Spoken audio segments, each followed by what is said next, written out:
While staying at a luxury but distant tropical resort, the mysterious Mr. Roarke makes the hidden dreams of his fortunate guests come true.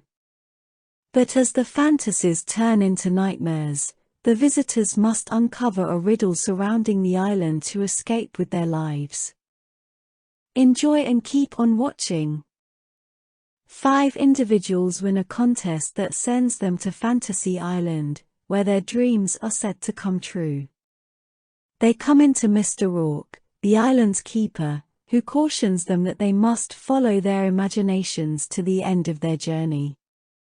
That night, JD and Brax are carried away to their vision of having it all, which culminates in a party at a house where they meet up with a group of friends.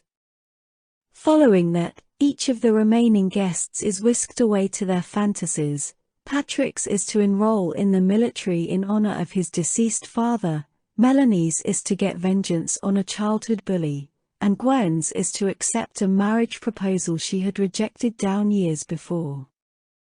Gwen is sent back in time to a night in which she accidentally set fire to her flat, killing her neighbor Nick Taylor and causing her sadness and self-doubt at the time of the incident. Over the dream, she tries to save Nick, but she quickly realizes that all of the other visitors, except for Melanie, had arrived during the previous night. Julia, Roarke's assistant, comes to her aid after falling unconscious in the fire while attempting to save Nick.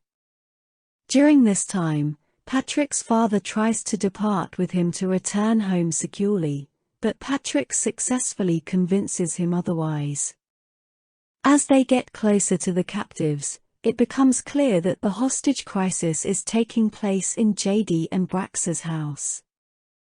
The troops save JD and Brax, but the cartel reanimates as a horde of zombies and attacks JD and the soldiers, killing them both. Sullivan sacrifices himself so that Patrick and Brax may make it out alive. Upon realizing that they have all played a role in Nick Taylor's death, the survivors conclude that they play out Nick Taylor's fantasies. The gang manages to make it to the pier, where they see the aircraft sent by Damon's allies flying above, only for it to be shot down by the cartel as it approaches. Once in the forest, the party decides to enter the cave and detonate Brax's grenade, which they believe would destroy the rock. They are drawn into various portions of the cave by manifestations of their inner demons as they explore the cave. Still, they rejoin and reach the rock, only to be besieged by Roarke and the cartel as they continue their explorations. Roarke's wife, Julia, is revealed to be the show's main character. She repeatedly dies, just as she did in real life, and returns as part of Roarke's Fantasyland. Even when Julia starts to deteriorate, she persuades Roarke to relinquish control of her and assist the others in fleeing the island. After agreeing, Julia vanishes while Sloane drinks from the spring water gathered in the canteen before wishing for Melanie's death and forcing her to be pulled into the pool by Nick's burned zombie, who then drowns. Melanie dives from the water and hurls Roarke's grenade earlier towards the group, having detonated it as a last-ditch attempt at retaliation against him. Following that, she is dragged back under the sea by Nick and drowns. As the device explodes, Patrick sacrifices himself to save the lives of the others.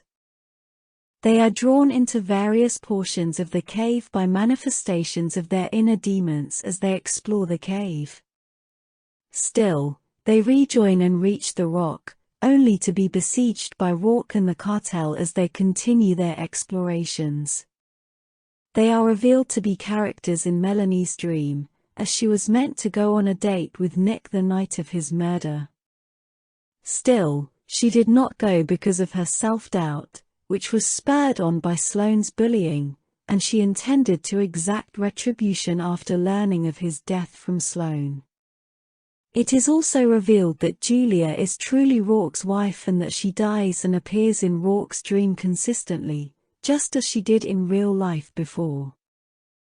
Even when Julia starts to deteriorate, she persuades Roarke to relinquish control of her and assist the others in fleeing the island. After agreeing, Julia vanishes while Sloane drinks from the spring water gathered in the canteen before wishing for Melanie's death and forcing her to be pulled into the pool by Nick's burned zombie, who then drowns. With all of the confusion, Brax throws a grenade from the mansion, and Patrick sacrifices himself by jumping on it as it detonates, saving the lives of the others while also causing the rock to crumble to pieces. The day begins over, and Gwen, Sloane, and Brax return to the home to learn that Patrick has died, and Roarke finally agrees to allow them to go.